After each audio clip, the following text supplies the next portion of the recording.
Monopolistic competition में मैंने आप लोगों को बताया था तीन मेन कैरेक्टरिस्टिक्स मोनोपोलिस्टिक कंपटीशन की। Number one, there are lot of firms but not as much as perfect competition. Number two, firms are price makers, price setters हैं, लेकिन the demand is quite elastic because there are lot of substitutes and there is a lot of competition in the market. And number three, barriers to entry are low, ठीक है, but there are some barriers to entry, however those barriers are low, ठीक है। उसकी वजह से हमने फिर जो डायग्राम इसका देखा था, demand curve, because demand elastic है तो डिमांड जरा फ्लैटर बनेगी, एमआर भी फ्लैटर बनेगा, राइट। और जहां एमआर एमसी इक्वल है वहां पे profit maximising output, profit maximising price determine हो जाएगी, ठीक है। फिर मैंने आपको बताया था कि लॉन्ग रन में monopolistically comparative firms normal profit कमाती हैं, ठीक है। लॉन्ग रन में monopolistically comparative firms normal profit कमाती हैं। क्यों? Because of ease of entry. तो अगर लेट्स सपोज कोई प्रॉफिट है तो मार्केट में नई फर्म्स आएंगी जिससे डिमांड फर्म्स की कम होगी बिकॉज मार्केट शेयर डाइल्यूट होगा, और साथ में जब मार्केट में नई फर्म्स आएंगी तो कॉस्ट ऑफ प्रोडक्शन ज्यादा होगी क्योंकि फैक्टर्स ऑफ प्रोडक्शन की डिमांड ज्यादा होगी, ठीक है। उससे एवरेज कॉस्ट ऊपर जाएगा, ठीक है। एंड अल्टीमेटली ये डायग्राम मैंने यहां बनाया हुआ है कि अल्टीमेटली आप इस पॉइंट पे आएंगे, नॉर्मल प्रॉफिट के इस पॉइंट पे आएंगे where P is equal to AC but they are not equal to MC, ठीक है। सो मैंने आपको अगेन बड़ी इंपॉर्टेंट चीज बताई थी कि परफेक्ट कंपटीशन में तो P equal to MC equal to AC होता है, ये P equal to MC equal to AC ये परफेक्ट कंपटीशन में होता है, लॉन्ग रन के अंदर ये उसका इक्विलिब्रियम है। इससे हम ये कहते हैं कि जी ये हाईली एफिशिएंट है परफेक्ट कंपटीशन, क्योंकि दोनों एलोकेटिव और प्रोडक्टिव एफिशिएंसी दिखाते हैं, ठीक है। अगर मैं आपको बताऊं, दिस इज समथिंग जो चैप्टर 5 में करेंगे, ठीक है, बट मैं एक आपको आइडिया दे देता हूं। जो प्रोडक्टिव एफिशिएंसी होती है ना, उसका मतलब होता है firm cost of production minimise कर रही है। प्रोडक्टिव एफिशिएंसी का मतलब है कॉस्ट ऑफ प्रोडक्शन मिनिमाइज कर रही है firm. Cost of production minimise कब करती है फर्म? जब एवरेज कॉस्ट मिनिमम होती है, ठीक है। जब एवरेज कॉस्ट मिनिमम होती है, अब्दुल मुमीद गौर से सुनो, जब एवरेज कॉस्ट मिनिमम होती है तब कॉस्ट ऑफ प्रोडक्शन मिनिमाइज होगी, इसको प्रोडक्टिव एफिशिएंसी कहते हैं। और एवरेज कॉस्ट मिनिमम कब होती है? जब मार्जिनल कॉस्ट उससे इंटरसेक्ट करती है। तो ये जो इक्वालिटी है ना जिसमें मैंने ये बॉक्स बनाया, ये प्रोडक्टिव एफिशिएंसी शो करती है, ठीक है। जहां तक एलोकेटिव एफिशिएंसी की बात है, एलोकेटिव एफिशिएंसी चैप्टर 5 में पढ़ेंगे, is when demand equals supply, when whatever the consumers want is being produced. Supply को हम डिनोट करते हैं मार्जिनल कॉस्ट से और डिमांड को डिनोट करते हैं एवरेज रेवेन्यू से, और एवरेज रेवेन्यू हमेशा किसके इक्वल होता है? प्राइस। तो ये जो है ये हम देखेंगे एलोकेटिव एफिशिएंसी होगा। तो इस एक इक्वालिटी से हम प्रोडक्टिव और एलोकेटिव एफिशिएंसी दोनों प्रूव कर सकते हैं परफेक्ट कंपटीशन में। जबकि मोनोपोलिस्टिक कंपटीशन में ये इक्वालिटी तो है P इक्वल टू AC, लेकिन ये सिर्फ नॉर्मल प्रॉफिट शो करती है, कोई एफिशिएंसी शो नहीं करती, बिकॉज MC का बड़ा इंपॉर्टेंट रोल है उसमें, राइट। और ये दोनों MC से ज्यादा है, P equal to AC MC से ज्यादा है, जिसका मतलब मोनोपोलिस्टिक कंपटीशन में नॉर्मल प्रॉफिट तो है, लेकिन देयर इज नो मतलब I should say there is no efficiency, there is inefficiency, मुझे इस तरह कहना चाहिए, there is inefficiency as well. और मैंने कल ये आपको बताया था ये एक्सेस कैपेसिटी बताती है आपको, ठीक है। सो मोनोपोलिस्टिक कंपटीशन एक्सेस कैपेसिटी में है, परफेक्ट कंपटीशन फुल कैपेसिटी में, ठीक है। मोनोपोलिस्टिक कंपटीशन एक्सेस कैपेसिटी में और परफेक्ट कंपटीशन फुल कैपेसिटी में, ठीक है। ये बहुत बड़ा फर्क है परफेक्ट कंपटीशन और मोनोपोलिस्टिक कंपटीशन में। इसके अलावा और भी फर्क हैं, जैसे एक तो मैंने ये फर्क बता दिया, ये राइट। इसके अलावा एक और फर्क ये है कि परफेक्ट कंपटीशन का लॉन्ग रन जल्दी आता है और मोनोपोलिस्टिक कंपटीशन का लॉन्ग रन थोड़ा लेट आता है। क्या मतलब इसका? देखें, परफेक्ट कंपटीशन और मोनोपोलिस्टिक कंपटीशन में बैरियर्स टू एंट्री कहां होते हैं? थोड़े से। मोनोपोलिस्टिक कंपटीशन में थोड़े से बैरियर्स हैं, ठीक है। तो जब फर्म्स ने एंटर होना है मार्केट में, लॉन्ग रन में एंटर होती है ना, ज्यादा जल्दी एंटर कहां होंगी, परफेक्ट कंपटीशन या मोनोपोलिस्टिक कंपटीशन? परफेक्ट। इसीलिए उसका जो लॉन्ग रन में नॉर्मल प्रॉफिट है वो जल्दी आ जाता है परफेक्ट कंपटीशन का, जबकि इसका लॉन्ग रन लेट आता है क्योंकि उसमें नॉर्मल प्रॉफिट में थोड़ा टाइम लगता है। ठीक है, तो यस दोनों लॉन्ग रन में नॉर्मल प्रॉफिट कमाते हैं, बट परफेक्ट कंपटीशन का लॉन्ग रन जल्दी आ जाता है, मोनोपोलिस्टिक कंपटीशन का लॉन्ग रन थोड़ा सा लेट आता है। ठीक है, ये दो बहुत बड़े फर्क हैं। इसके अलावा कुछ फर्क जो मैंने यहाँ पे लिखे हुए हैं कि एफिशिएंट आउटपुट, इनएफिशिएंट आउटपुट, ये तो ऑब्वियसली हम कर चुके हैं। Price taker versus price maker, ये ऑलरेडी कर चुके हैं। ठीक है, समझ आ गई? So we're done with monopolistic competition. Now we finally move to the last market structure and that is oligopoly. Oligopoly क्या होता है? जिस तरह हर मार्केट स्ट्रक्चर की तीन इंपॉर्टेंट कैरेक्टरिस्टिक्स की हैं, इसकी भी 3 से 4 करनी है, 4 करेंगे इसकी एक्चुअली। सो ओलिगोपोली की जो इंपॉर्टेंट कैरेक्टरिस्टिक्स है उसमें सबसे पहली इंपॉर्टेंट कैरेक्टरिस्टिक है कि ओलिगोपोली मार्केट्स में there are a few dominant firms. Monopoly में क्या थी? 1 डोमिनेंट फर्म। ओलिगोपोली में there are a few dominant firms, 4-5 हो सकती हैं, 2-3 भी हो सकती हैं जो डोमिनेट कर रही है मार्केट को। इसका ये मतलब नहीं छोटी छोटी फर्म्स नहीं है, मार्केट में छोटी फर्म्स भी होंगी, बट मार्केट में डोमिनेट कौन कर रहा है? कुछ फर्म्स, तो ओलिगोपोली है।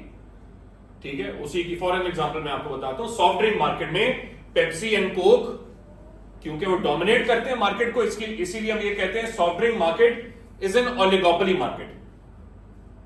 ठीक है, जिसमें पेप्सी एंड कोक ओलिगोपोलिस्ट्स हैं। ठीक है, इसी तरह डिटर्जेंट्स मार्केट में अगर हम चले जाएं, डिटर्जेंट्स मार्केट भी ओलिगोपोली मार्केट है, क्योंकि उसमें 2 मेन डिटर्जेंट कंपनीज हैं, P and G, Procter and Gamble and Unilever. ठीक है, जिसके काफी सारे डिटर्जेंट्स हमें मिलेंगे, right? So similarly toothpaste market में, मतलब इस तरह की मार्केट जो है वो आप कह सकते हैं जंक फूड मार्केट में टू बी ऑनेस्ट ओलिगोपोली हो सकती है।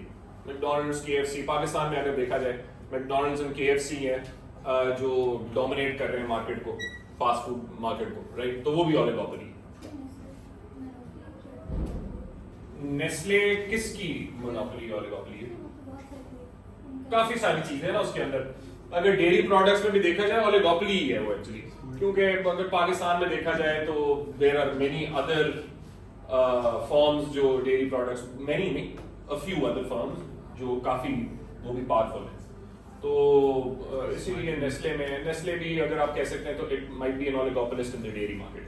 हाँ, स्मार्टफोन्स, बिल्कुल बिल्कुल, smartphones is an oligopoly market as well. ठीक है, so there are a few dominant firms in the market, ये पहली मेजर कैरेक्टरिस्टिक है ओलिगोपोली की। दूसरी कैरेक्टरिस्टिक ओलिगोपोली की है that these dominant firms are price maker firms, obviously. ठीक है, प्राइस मेकर फर्म्स होंगी और इनकी डिमांड इनइलास्टिक होती है रिलेटिवली, क्योंकि सब्स्टिट्यूट्स हैं पर बहुत ज्यादा नहीं है। ठीक है, उतनी इनइलास्टिक नहीं जितनी मोनोपोली में है जहां पे सब्स्टिट्यूट्स नहीं है बेसिकली, लेकिन ओलिगोपोली में सब्स्टिट्यूट्स होंगे लेकिन रिलेटिवली डिमांड थोड़ी सी इनइलास्टिक होगी। ठीक है, इतने लेट क्यों है?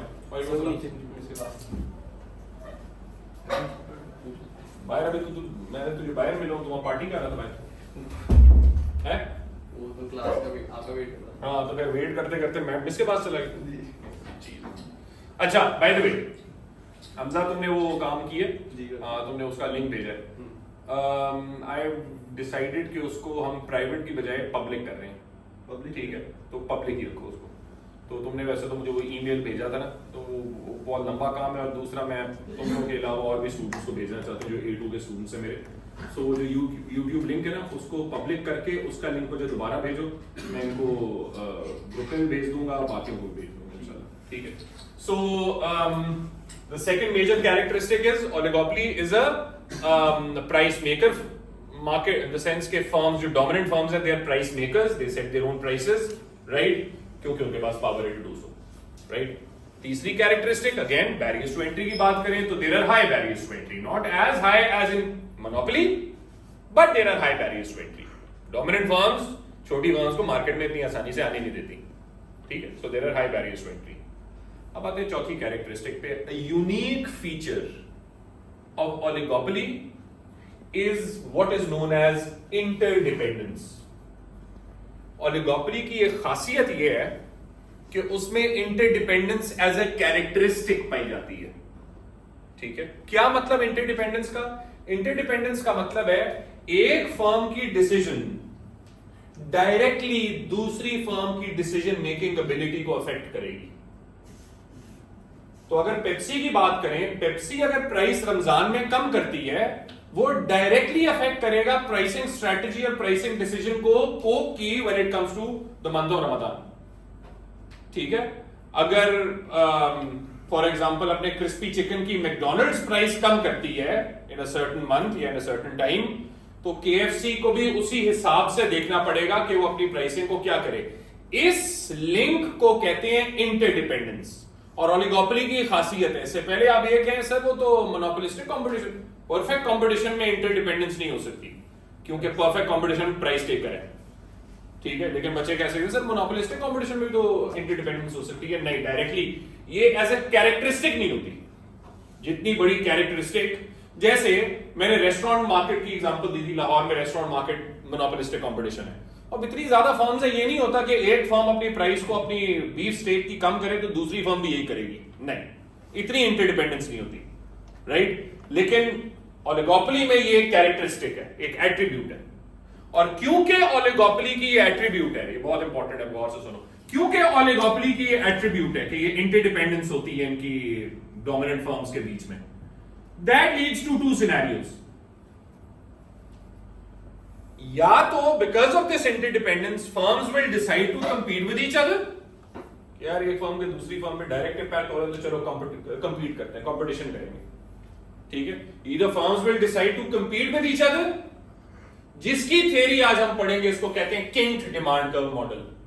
ठीक है, बहुत ही इंपॉर्टेंट कॉन्सेप्ट, एमसीक्यूज के लिए ज्यादा हम तैयारी कर रहे हैं, लेकिन ये मैं अगर आपको कहूं इस केस से आप ना करें दैट्स फाइन, क्योंकि मैं इस केस से डिस्करेज करूंगा, लेकिन ये केस स्टडी में भी आएगा।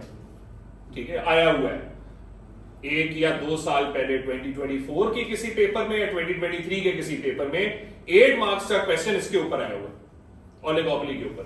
हाँ, किंग का क्या मतलब? मुझे पता था तू चवर मारेगा क्योंकि तेरी शक्ल से लग रहा था। सर बताओ, तेरी शक्ल से अभी तू इसके साथ कर रहा था ना, मैं कह रहा था कि यार ये सवाल मेरे से पूछने से पहले कि मैं ऐसे सवाल पूछूं कि तू तेरे माइंड में चवल क्या चल रही है।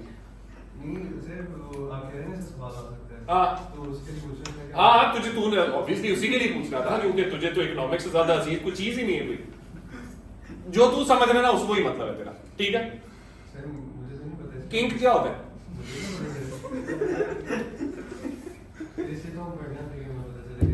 दो तीन चीजें मेरे दिमाग में अपनी सोची हैं जो तेरे लिए डायरेक्टली अभी मैं वो कर रहा हूं, लेकिन मैं कैमरा है ना, मैं बोल नहीं सकता। अब I have to be very careful.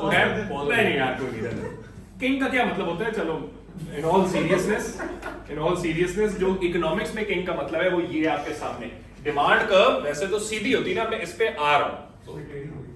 Exactly demand curve एक स्ट्रेट लाइन होती है। ठीक है, अनलेस वी आर ड्राइंग, कौन सी लाइन सीधी नहीं होती डिमांड कर्व की? बाय द वे, ये एएस में पढ़ा हुआ तुम लोगों ने क्या यूनिटरी इलास्टिक। हर डिमांड कर्व एक स्ट्रेट लाइन है, सवाई यूनिटरी इलास्टिक जो हाइपरबोला है। ठीक है, लेकिन किंग डिमांड कर्व में अभी हम देखेंगे देयर इज अ पॉइंट जहां पे डिमांड कर्व की स्लोप में उसने कहा टेढ़ी हो जाती है। ठीक है, वो टेढ़ी क्यों होगी वो अभी करते हैं थोड़ी देर में। ठीक है, तो आपको किंग का मतलब समझ आ गया? टेढ़ा। ठीक है, सही। ये पता है कैमरा ऑन हो गया, मुझे शरीक बनना पड़ेगा, वरना बड़ा दिल कर रहा है वही हाल करूं जो तेरा मैं एएस में किया करता हूं। सर फिर तो पहले बात ही बहुत हो जाएगी। नहीं यार, कोई नहीं, क्या मैं खराब नहीं करना चाह रहा ना उसको। अच्छा, सो एक सिनेरियो इंटरडिपेंडेंस का है कि फर्म्स एक दूसरे से डिसाइड करें कि they will compete with each other. ठीक है, और उसकी थ्योरी अभी हम पढ़ते हैं थोड़ी देर में। But there is another scenario as well, and that scenario is firms कहें 2 फर्म्स या 3 फर्म्स, 4 फर्म्स, इवन 5 फर्म्स भी ओलिगोपोली में होती हैं, राइट। तो वो 4-5 फर्म्स जो डोमिनेंट फर्म्स हैं वो कहती हैं कंपटीशन का फायदा नहीं है, लेट्स कलूड। कलूजन इज व्हेन फर्म्स, अच्छा एक चीज याद रखो, कलूजन एंड इंटीग्रेशन सेम नहीं है। मैंने आपको चैप्टर 2 में इंटीग्रेशन बताया था क्या होता है। इंटीग्रेशन होता है मर्जर्स एंड टेक ओवर, मतलब जब दो फर्म्स एक में बदल जाए, when two firms become one, जैसे जैज और वारेट वो जैज हो गए, राइट। कलूजन इंटीग्रेशन नहीं है, कलूजन है दो फर्म्स अलग हैं, तीन फर्म्स अलग हैं, लेकिन वो इनफॉर्मली या फॉर्मली एक अग्रीमेंट पे पहुंचते हैं कि हम एक दूसरे के साथ कोऑपरेट करके अपनी सारी डिसीजन मेकिंग करेंगे, चाहे वो प्राइस से लिंक्ड हो, चाहे वो आउटपुट से लिंक्ड हो, प्रॉफिट से लिंक्ड हो, व्हाटएवर, कंप्लीट नहीं करेंगे। बट फॉर्मली या इनफॉर्मली वो इलीगल नहीं होता? इनफॉर्मल वैसे तो कलूजन ऑलमोस्ट दुनिया की सारी कंट्रीज में या तो हेविली डिस्करेज्ड है या इलीगल है, ठीक है, बट कुछ केसेस में कलूजन होती है, वो करेंगे। कार्टेल फॉर एग्जांपल, ओपेक दुनिया का सबसे बड़ा cartel, OPEC, oil and petroleum exporting countries, 12 मुल्क हैं या 15 मुल्क हैं, वो इस तरह काम चलाते हैं, वो करेंगे। बताओ सर हर डिसीजन साथ में करना। सारे अगेन डिपेंड करता है, अगर इनफॉर्मल है तो हर डिसीजन नहीं होगी साथ, वो सिर्फ प्राइस से रिलेटेड होगी, अगर फॉर्मल है तो ऑलमोस्ट सब कुछ साथ होगा। हाँ, ये स्ट्रेटेजिक अलायंस है या डिफरेंट है?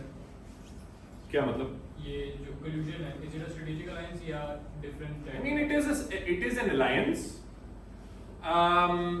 and you can say कि it is basically cooperation, depending on, obviously, I'm not saying कि this cooperation is on every, जिस तरह से अब्दुल्ला ने क्वेश्चन पूछा कि जी वो cooperation हर चीज में होगी collusion, हर डिसीजन में वो collude करेंगे या कुछ डिसीजन पे करेंगे, तो it depends on कि that alliance, if it is a formal and agreed upon, जिस तरह OPEC का है कि हर चीज में वो अलायंस पे हैं और हर चीज में वो कोऑपरेट कर रहे हैं, बट कुछ केसेस में जो इनफॉर्मल या अंडरहैंडेड एग्रीमेंट्स होती हैं उसमें हर चीज में कोऑपरेट नहीं हो सकता, एक दो चीजों में वो करते हैं थोड़ी देर, ठीक है। बट पहले let's actually look at the competition model, जिसको किंग डिमांड कर्व मॉडल कहते हैं। अब मैंने जिस तरह अभी थोड़ी देर पहले आपको बताया, demand curve, kinked demand curve model में we will be assuming that the demand curve is not a straight line anymore, ठीक है। अगर फर्म्स ओलिगोपोली में फर्म्स डिसाइड करती हैं कि एक दूसरे, पेप्सी एंड कोक डिसाइड करते हैं हम एक दूसरे के साथ कंपीट करेंगे, ठीक है, तो फिर वो डिमांड कर्व सीधी नहीं रहेगी, ठीक है, वो there will be a point जिसमें वो डिमांड कर्व की जो स्लोप है वो चेंज हो जाएगी। वो क्यों होगी वो भी हम सारा पूरा एनालिसिस करते हैं उसका, कि why will there be a point where the demand curves gradient changes, ठीक है। और आपको पता होना चाहिए एक idea from the AS curriculum that you studied कि उसका ताल्लुक, डिमांड की स्लोप का ताल्लुक प्राइमरीली किससे होता है? पीईडी।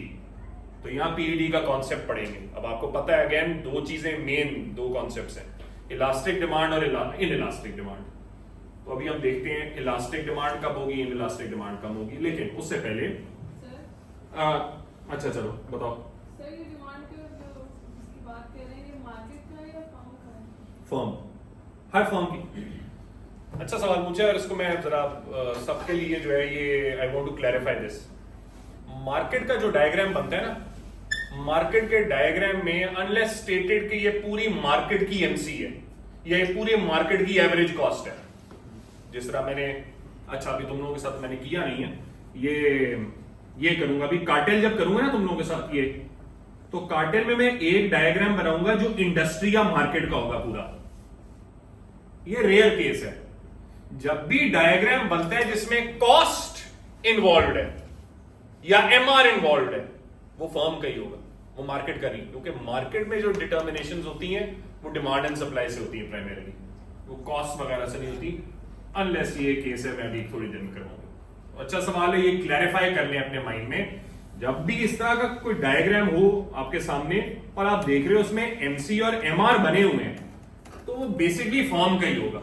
मोनोपोली का भी जो डायग्राम बनाया था वो फर्म का ही था, लेकिन क्योंकि हमने कहा था वो मोनोपोलिस्ट फर्म पूरी मार्केट को कंट्रोल करती है, तो यह मार्केट के लिए भी बन जाएगा, बट बना वो फर्म का ही था, राइट। इसी तरह अभी जो डायग्राम मैं बनाने लगा हूं ये किंग डिमांड कर्व का, इसमें मैं अज्यूम करूं ये पेप्सी का बन रहा है या कोक का बन रहा है, ठीक है, किसी एक फर्म का बन रहा है, और वो हम पूरी मार्केट पे उसे कह सकते हैं कि सारी जो बड़ी डोमिनेंट फर्म्स हैं इन्हीं तरह का डायग्राम बनेगा उनका, ठीक है। सो प्लीज बच्चों जरा गौर से देखिएगा, दिस इज इतना मुश्किल कॉन्सेप्ट नहीं है, बट यू शुड नो कि इसको हमने कैसे इंटरप्रेट करना है, तो इसलिए you have to listen to this very carefully, ठीक है। एक किंग डिमांड कर्व मॉडल जब हम बना रहे होते हैं, तो उसमें जब डिमांड कर्व में यहाँ पे जो इस पॉइंट पे किंग आ रहा है, इसके पीछे 3 एजम्पशंस हैं, ठीक है। वो एजम्पशंस प्रैक्टिकल भी मतलब काफी प्रैक्टिकल है, कुछ केसेस में इम्प्रैक्टिकल भी हो सकती है, उसकी बात करेंगे। But there are 3 assumptions that we take while deriving a king demand curve model for an oligopoly firm, ठीक है। What are those 3 assumptions? यहां मैंने लिखी हुई है, ठीक है, मैं उसको डायग्रामेटिकली आपको दिखाऊंगा। पहली assumption है that there is a predetermined price that is prevailing in the market, P naught कहते हैं उसको। There is a predetermined price in the market that is prevailing in the market, and more or less most of the dominant firms are charging either the same price or a similar price, ठीक है। वो P naught ये है। यहां से हम एक dotted straight line horizontal line बना लेते हैं, दिस इज P naught, ठीक है। अब ज़ैनब पूछ सकती है ये कहां से आया, तो कोई ये बच्चा मुझे ना कहे, अच्छा भाई तो देखते हैं तुम में से कौन कहेगा ये कहां से आई ये प्राइस P naught, यही मुझे डर है। सर ये मुझे एक चीज बताओ ज़ैनब, ये मार्केट डिमांड और मार्केट सप्लाई से ये प्राइस क्यों कैसे नहीं आ सकती? क्योंकि वो यस, जो तुमने कहा है ना वो आधा आंसर है, बिकॉज वो सिर्फ परफेक्ट कंपटीशन में होता है। नहीं, वो परफेक्ट कंपटीशन में नहीं होता, वो होता है जब फर्म प्राइस टेकर हो, और प्राइस टेकर परफेक्ट कंपटीशन में होती है। यस, तो ये हम नहीं कह सकते कि जो P naught आई है ये demand and supply market demand, ये तो किसी सूरत नहीं कह सकते हम, ठीक है।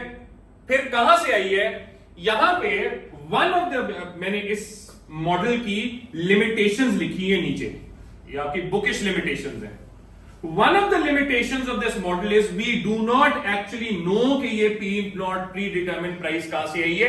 ये assumption है कि बड़े अरसे से होता है डिफॉल्ट, जब आप डिफॉल्ट पे हैं, राइट, कि यार ये डिफॉल्ट पोजीशन है हमारी, उसी तरह हम अज्यूम कर रहे हैं मार्केट की डिफॉल्ट पोजीशन की, जो मार्केट की डिफॉल्ट प्राइस जो है ना वो ये pre determined price P naught। ये कहां से आई है, कैसे डिटरमिन हुई है, वी डोंट नो, बट बड़े अरसे से मार्केट चल रही थी, और फाइनली अब क्योंकि फर्म्स कंपीट कर रही, ये भी नहीं कह सकते फर्म्स कलूड कर रही, फर्म्स कंपीट कर रही हैं, बड़े अरसे से कंपीट कर रही थी, यहां पे आकर P naught पे प्राइस आकर स्टेबल हो गई, ठीक है।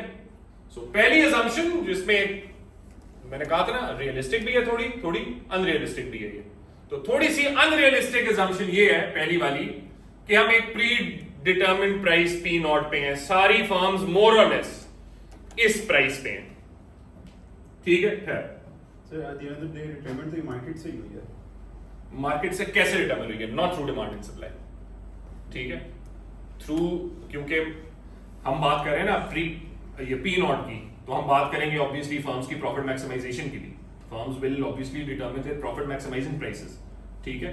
तो अगर मार्केट की बात करें तो मार्केट में जो प्राइस डिटरमिन में भी हम कह सकते हैं अगर फर्म्स सिमिलर स्टेटस की हैं तो वो डिमांड एंड सप्लाई से हो जाए। यस, अगर फर्म लेट्स सपोज फर्म की बात करें और फर्म ने कहा है कि जी हम सारी अपनी प्राइसेस डिमांड एंड सप्लाई से, हम अपने प्राइस मेकर जरूर हैं लेकिन हम प्राइसेस डिटरमिन करेंगे जो कंज्यूमर्स हमारे लिए सेट कर रहे हैं, मतलब डिमांड और सप्लाई, ठीक है, वो तो ठीक है, बट इसका वो आंसर नहीं है कि जी आपकी जो मार्केट प्राइस है that is determined by the market forces of demand and supply. This is a price जो बड़े अरसे से कंपीट करके एक प्राइस जहां सेटल हो गई है, जो अब डिफॉल्ट पोजीशन बन गई है, वो P naught है, ठीक है। अभी जो ग्राफ हम बना रहे हैं ये मार्केट के फर्म का, ये फर्म, वही मैं कह रहा हूं ना, ऑलवेज रिमेंबर जब कॉस्ट्स की बात करेंगे और मैं कॉस्ट का डायग्राम यहां बनाऊंगा या MR की बात करेंगे तो वो फर्म का ही होगा अनलेस स्टेटेड अदरवाइज, ठीक है। डिफॉल्ट वही है, फर्म का डायग्राम बनेगा, मार्केट का डायग्राम डिमांड एंड सप्लाई बनता है, फर्म का डायग्राम जो है वो MRMC वाला बनता है, ठीक है। सो assumption one is एक pre determined P naught price हमने सेट कर ली, जो फर्म्स जो डोमिनेंट फर्म्स हैं 4-5 वो इसके आसपास या यही प्राइस चार्ज कर रही हैं ठीक है। Step 2, assumption 2। अब अज्यूम कर रहे हैं हम 5 फर्म्स हैं, firm A B C D, 5 firms हैं, डोमिनेंट फर्म्स हैं। किसी एक दिन फर्म ए, गौर से सुनना, किसी दिन फर्म ए डिसाइड करती है कि यार मेरे नजदीक मार्केट की जो प्राइस है हमें नहीं सूट कर रही, हम प्राइस को पी नॉट से जरा एक्सटेंड करते, इंक्रीज करते हैं। तो किसी एक दिन फर्म ए अपनी प्रोडक्ट की प्राइस को पी नॉट से, जो बड़े से पी नॉट के आसपास प्राइस हवर कर रही थी, पी नॉट से प्राइस को ऊपर ले गए। जब पी नॉट से प्राइस को ऊपर ले गए हैं फर्म ए, क्या बाकी 4 फर्म्स इस फर्म को फॉलो करेंगी? नहीं। क्यों? हम डोमिनेंट फर्म्स की बात कर रहे हैं या फिर डोमिनेंट फर्म थी, 4 और 5 डोमिनेंट फर्म थे। क्यों? सर क्योंकि 4 बिकॉज वो 4 फर्म्स चाहेंगी कि ये जो फर्म ए का मार्केट शेयर और कस्टमर है इसको कैप्चर करें। ठीक है। सो फर्म ए अपनी प्राइस को बढ़ा देती है। This is an opportunity for the other 4 firms to capture the market share and the customer base of firm A by keeping the prices same, जिसकी वजह से फर्म ए का मार्केट शेयर छोड़ो, फर्म ए की जो sales हैं quantity wise वो क्या होगी? कम हो जाएंगी। कितने से? जितने से सर्वाइव करेंगे ना, इलास्टिसिटी पे डिपेंड करता है। तो वही बताओ ना, 5 फर्म्स हैं, कितना कस्टमर जाएगा बाकी फर्म्स के पास? थोड़ा या ज्यादा ना, तो डिमांड क्या होगी? इलास्टिक। तो पी नॉट से ऊपर अगर कोई फर्म ए हो या कोई और फर्म हो, प्राइस ऊपर ले जाए, others won't follow, and as a result that firm's customer base will significantly fall, quantity sold will be considerably lower than before, and as a result the demand will be considerably elastic above P naught, and as a result the demand curve will be steeper or flatter. Above P naught the demand curve will be flatter.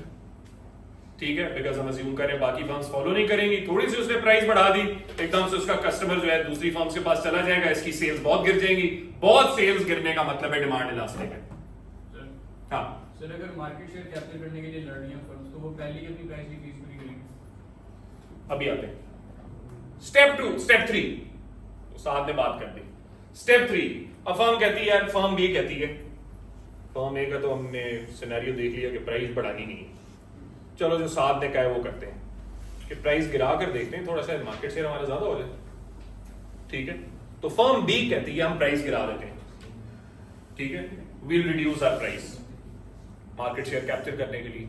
मुझे बताओ, जब एक firm सुन जब एक firm अपनी price को गिरा देती है, बाकी 4 फर्म्स उसको फॉलो करेंगी?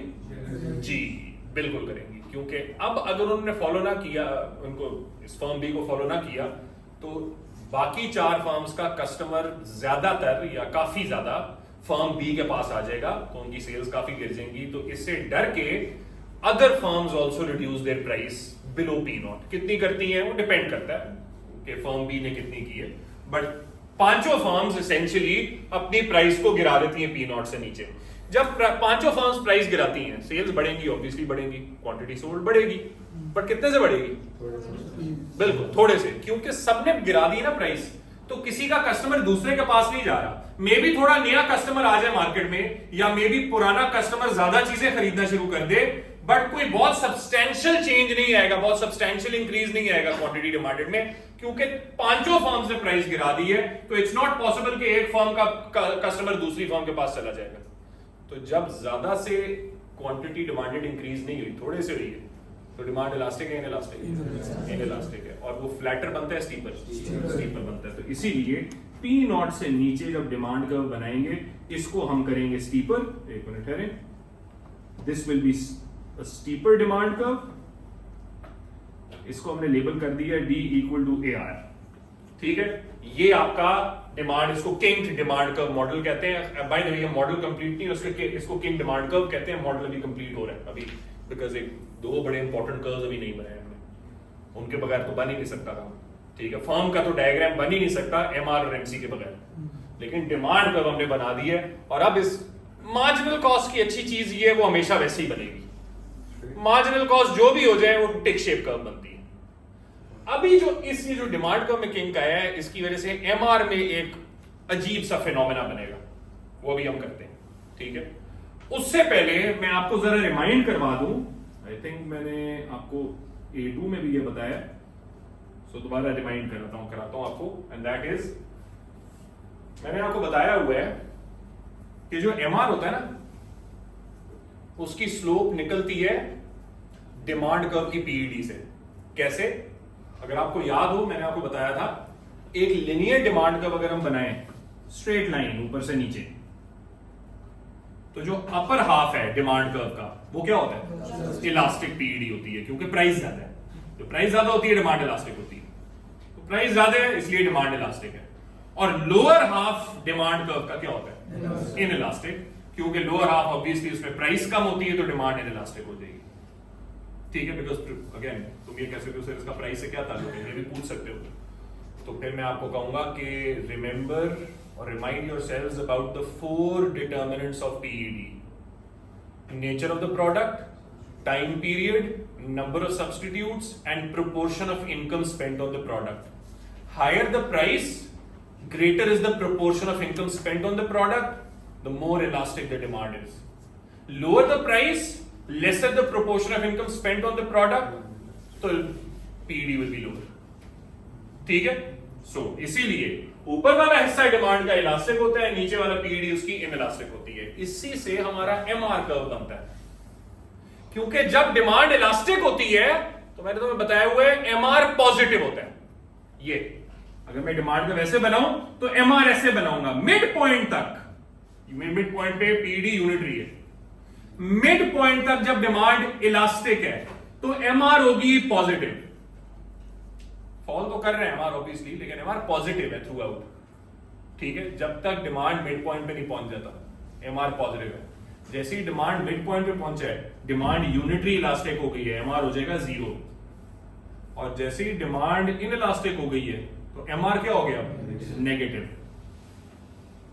इससे ये हम कंक्लूजन डिराइव कर सकते हैं कि पीईडी की वैल्यू जितनी ज्यादा होगी एमआर भी उतना ही हाई होगा, और पीईडी की वैल्यू जितनी कम होगी एमआर उतना ही कम होगा।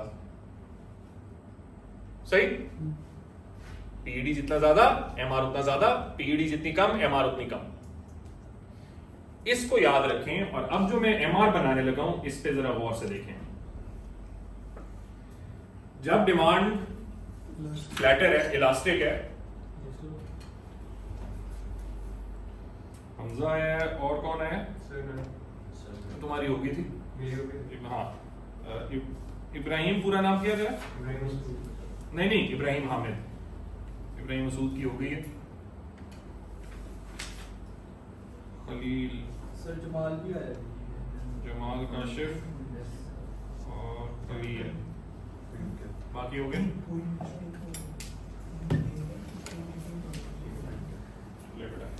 अच्छा जी, अब देखो, जब एम डिमांड कर्व इलास्टिक है, फ्लैटर है, तो हम एक्सपेक्ट क्या करें? एमआर क्या होगी? हाई होगी। तो यहां पे एमआर की वैल्यू को इस तरह बनाते हैं, एमआर ये एमआर बन गया यहां तक, ठीक है। हायर है, रिलेटिवली फ्लैटर है एमआर की वैल्यू, ठीक है, तो इट्स रिलेटिवली हायर।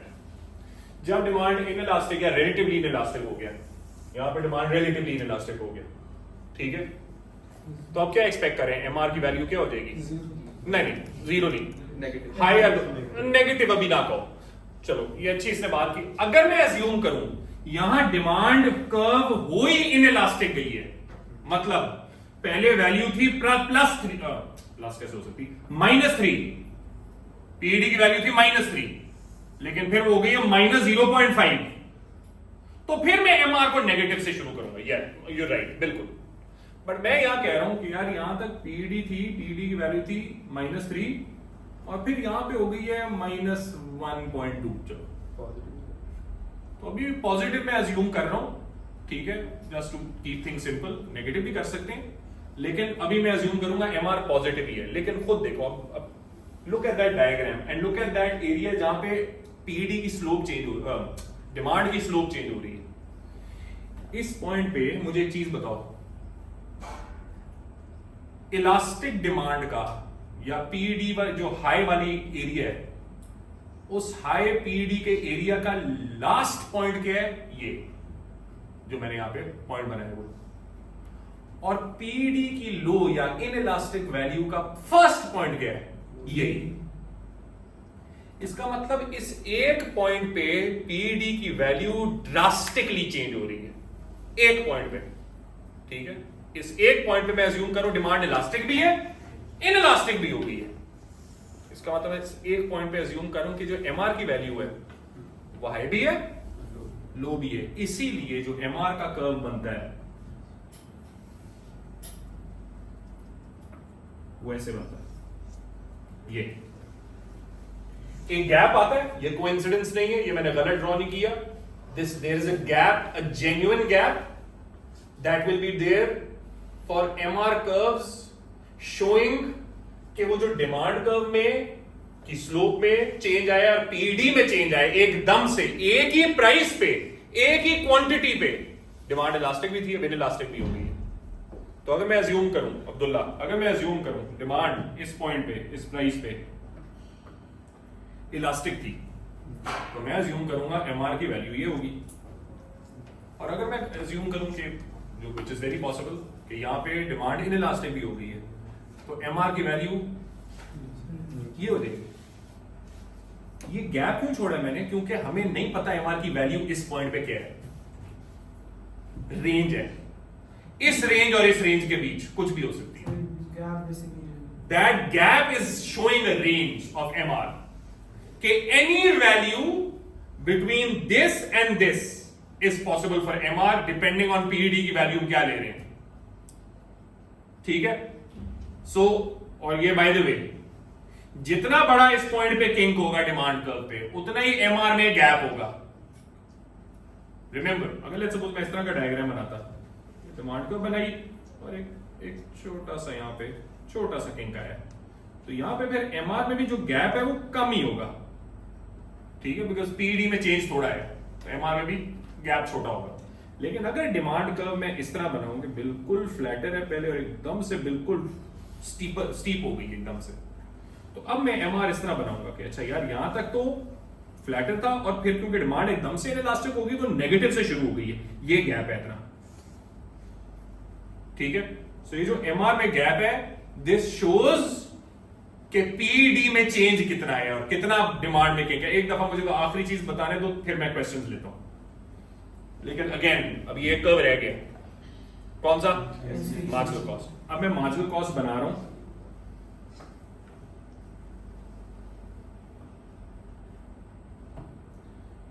यहां पे 2-3 मार्जिनल कॉस्ट बना रहा हूं।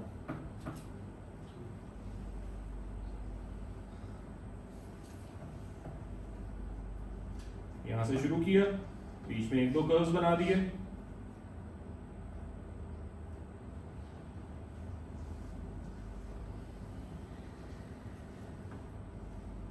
यहां तक मार्जिनल कॉस्ट 1, 2, 3, 4। अब बच्चों मेरी बात गौर से सुनो, पहले मैं तुम लोगों को डायग्रामेटिकली कॉमन सेंस इस्तेमाल करो। जब कॉस्ट ज्यादा होती है, यहाँ कॉस्ट ज्यादा हो रही है, अच्छा चलो कॉस्ट कम हो रही है, मार्जिनल कॉस्ट कम हो रही है। जब कॉस्ट कम होती हैं तो प्रोड्यूसर अपने प्रोडक्ट की प्राइस को, प्राइस मेकर प्रोड्यूसर अपने प्रोडक्ट की प्राइस को क्या करता है, गिराता है, क्योंकि वो चाहता है कि कॉस्ट कम हुई है, एफिशिएंसी हुई है, कंज्यूमर पे इसका बेनिफिट पास करते हैं ताकि हमारी डिमांड बढ़ जाए। कॉस्ट बढ़ती है तो प्राइस क्या होती है, इंक्रीज। तो अगर मैं तुम लोगों के साथ ये डायग्राम बनाऊं, यहां पे अगर मैं नॉर्मल डिमांड का बनाऊं, नॉर्मल एमआर बनाऊं, मार्जिनल कॉस्ट बनाऊं, ये प्रॉफिट मैक्सिमाइजिंग आउटपुट है, सॉरी ये प्रॉफिट मैक्सिमाइजिंग प्राइस है P1 Q1। अगर मैं कहूं मार्जिनल कॉस्ट बढ़ रही है, अपवर्ड शिफ्ट, लेबल नहीं किया जल्दबाजी में तो इसलिए इग्नोर करें उसको।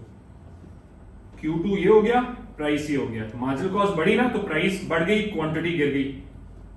डायग्रामेटिकली भी जो तुम लोगों ने मुझे बताया, कॉमन सेंस भी, और डायग्रामेटिकली भी प्रूव हो सकता है, कॉस्ट बढ़ती है तो प्राइस बढ़ेगी, कॉस्ट गिरेगी तो प्राइस गिरेगी।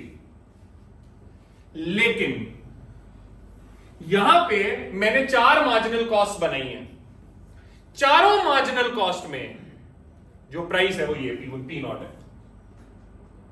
और चारों मार्जिनल कॉस्ट है, क्वांटिटी क्यू नॉट है। क्यों? क्योंकि ये जो गैप होता है ना एमआर के बीच, इस गैप में हम अज्यूम करते हैं एमआर एमसी एक ही पॉइंट पे और एक ही प्राइस पे इक्वल है। इस गैप के बीच हम अज्यूम करते हैं एमसी जहां मर्जी से गुजर जाए इस गैप के बीच, वो एक ही प्राइस पे और एक ही आउटपुट पे इक्वल है। इस कॉन्सेप्ट को कहते हैं, बहुत इंपॉर्टेंट है, इस कॉन्सेप्ट को कहते हैं price rigidity, and this is the fifth characteristic. 4 characteristics की थी ना ओलिगोपोली की, few dominant firms, price maker, barriers to entry high, interdependence. This leads to this fifth characteristic. Oligopoly में हर वक्त प्राइस रिजिडिटी होती है।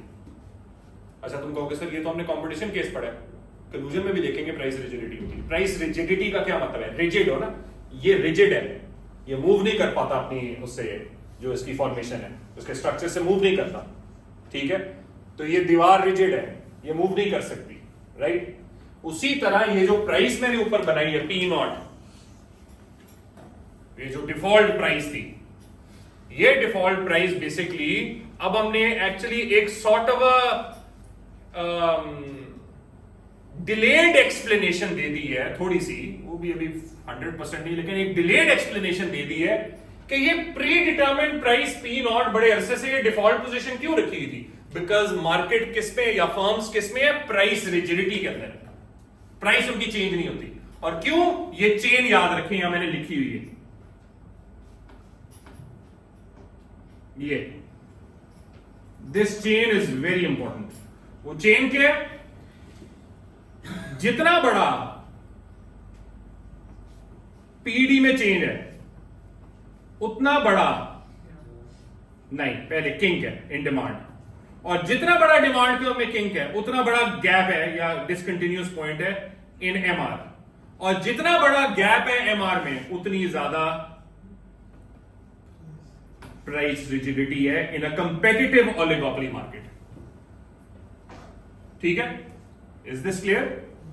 ठीक है? हाँ, लिमिटेशंस है इस मॉडल की, but this is a very very useful method to explain why oligopoly markets में, जहां हम अज्यूम, देखो हम सोच रहे होते हैं ना ओलिगोपोली मार्केट्स के अंदर अगर कंपटीशन है, कंक्लूजन तो चलो छोड़ो, अगर कंपटीशन है तो प्राइस वॉर्स होंगी। प्राइस वॉर क्या होती है? एक ने प्राइस कम की तो दूसरी भी कम करेगी, फिर तीसरी भी कम करेगी, चौथी भी कम करेगी। लेकिन ज्यादातर ओलिगोपोली मार्केट्स में तुम देखोगे प्राइस वॉर्स नहीं होती। केएफसी, मैकडॉनल्ड्स में प्राइस वॉर्स नहीं होती, ठीक है? नहीं, कंक्लूजन छोड़ो, कंपटीशन भी होता है अगर, तो प्राइसेस रिजिड ही होती है। क्यों? बहुत बड़ा रीजन ये है किंग डिमांड का मॉडल, क्योंकि हर कंक्लूसिव मॉडल में अगर कंपटीशन हो रहा है तो डिमांड में किंग आएगा और उसकी वजह से ये सारा प्राइस रिजिडिटी होगी। Is this clear? हाँ इब्राहिम। सर, वो जो किंकी वाला पॉइंट है उसको अगर हम डिमांड और प्राइस को एक सिंगल पॉइंट लें, वो तो चेंज नहीं हो रहा, तो फिर इतना बड़ा गैप क्यों है? मैं वही कह रहा हूं ना, क्योंकि इसी एक पॉइंट के, किंकी पॉइंट जो आप कह रहे हैं, इस एक पॉइंट के ऊपर पीडी में बहुत बड़ा चेंज आया ना। देखो यहां तक डिमांड, जिस तरह सपोज कर मेरी एक मीटिंग है तो बस जल्दी से मैं यहां पर ये करना है, $100 की ये प्राइस है, मैं कहूं $100.001 की प्राइस हो जाए तो मैं कहूंगा डिमांड इलास्टिक है।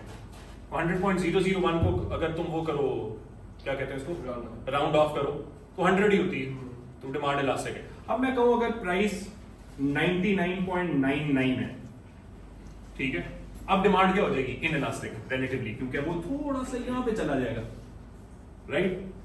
लेकिन उसको राउंड ऑफ करो तो क्या बन जाता है? 100। तो मैं ये कह रहा हूं ऑलमोस्ट एग्जैक्ट सेम पॉइंट पे पीडी इलास्टिक भी है, इन इलास्टिक भी है। उस फिनोमिना को एमआर कैसे एक्सप्लेन करता है? गैप रख के, बिकॉज एमआर को भी नहीं पता कि पीडी में कितना बड़ा चेंज आया है तो उसकी एग्जैक्ट वैल्यूज क्या हो सकती हैं, तो वो रेंज बना देता है, और वो रेंज गैप से निकलती है कि अनसर्टेन है कि एमआर की वैल्यू क्या हो सकती है इसमें। तो इसलिए फिर हम वो एक अपर और लोअर रेंज बना लेते हैं, उसके बीच में कुछ भी हो सकता है। अगर मैं एग्जामिनर पीडी लेते हम बना सकते हैं क्या? नहीं, हो ही नहीं सकता। This is not part of your course, नहीं हो सकता। हाँ बिल्कुल बिल्कुल बिल्कुल, और किसी मार्केट में नहीं। जाओ बच्चों, बाकी इंशाल्लाह कल करेंगे। ये बंद कर दे हमजा।